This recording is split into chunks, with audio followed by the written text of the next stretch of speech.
Police বাহিনী, অন্যান্য আইন শৃঙ্খলা বাহিনী তারা রাজনৈতিক সরকারের নির্দেশনায় চলবে। একটা নতুন পরিস্থিতি তাদেরকে মোকাবেলা করতে হবে। তুমুলভাবে চ্যালেঞ্জ জানানো হচ্ছে এই তারেক রহমানের সরকারকে। তো এই অশান্তিটা কিভাবে মোকাবেলা করা হবে জানি না।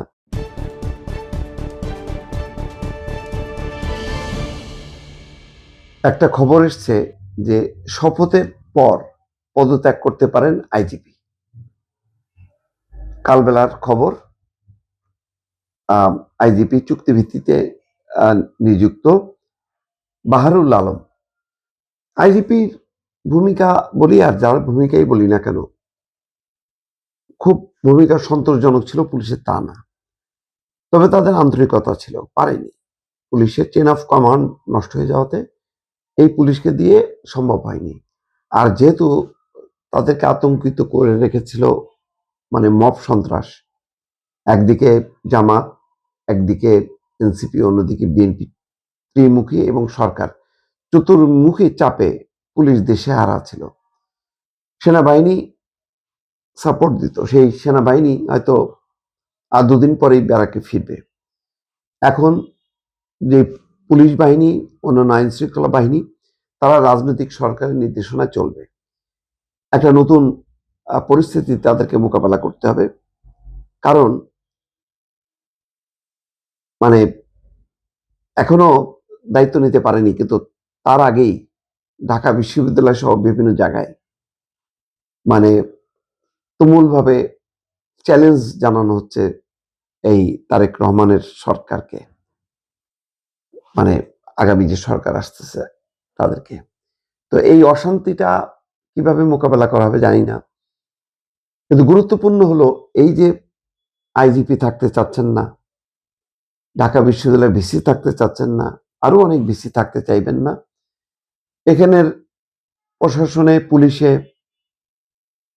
আরো অন্যান্য বাহিনীতে অনেক যারা গুপ্ত ছিল, এর মধ্যে যেটা হয়েছে তারা ক্ষমতার উদগ্র নেশায় তারা সামনে চলে আসছে। তারা আর গুপ্ত থাকে নেই, সুপ্তও থাকতে পারেনি, তারা সামনে চলে এসছে। এখন অনেকেই গুপ্ত হওয়ার চেষ্টা করবেন, আবার বিএনপি সাজার চেষ্টা করবে। তো ইতিমধ্যে অনেককেই দেখে ফেলেছে বা চিনে ফেলেছে বিএনপি, ফলে তার ধাক্কাটা পড়বে সরকার গঠনের সাথে সাথে। এবং তার আলামত আমরা কিন্তু দেখলাম। শেখ আব্দুর রশিদ, মন্ত্রী পরিষদ সচিব, যিনি দুপুরে কখন শপথ হবে, এমপিরা কখন, মন্ত্রীরা কখন, প্রেস ব্রিফিং করলেন সচিবালয়ে, সন্ধ্যার সময় তাকে পত্রপাঠ বিদায় করা হলো। যদিও বলা হচ্ছে যে না, মানে তিনি এমনি ব্যক্তিগত কারণেই থাকতে চাচ্ছিলেন না, এই জন্য তাকে, কিন্তু এটা তো বোঝাই যায়। আরো বোঝা যায় এই কারণে যে রাজনৈতিক অঙ্গনে গুঞ্জন যে সাতক্ষীরা অঞ্চলের বাড়ি তিনি, এবং সাতক্ষীরায় এবার যে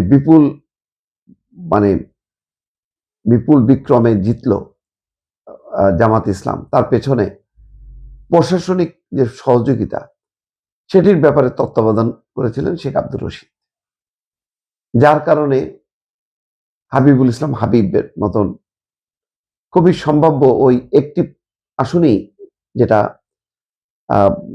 নির্বাচিত হবার কথা, প্রশাসনিক কারচুপির মাধ্যমে তাকে হারানো হয়েছে।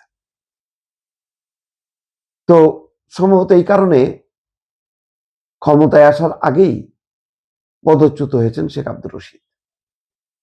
আমরা আগামী এক সপ্তাহ ধরে, মানে অর্থাৎ পরশুদিন যদি সরকার শপথ নেয়, তারপর দেখব কি পরিমাণ রদবদল। আর এক দফা যেটা আমরা ডক্টর ইউনূস সরকার ক্ষমতা নেওয়ার সাথে সাথে একদিকে জামাত, একদিকে বিএনপি, অন্যদিকে এনসিপি, তাদের মতন করে পদায়ন নিয়োগের জন্য যেই পরিমাণ একটা কম্পিটিশন,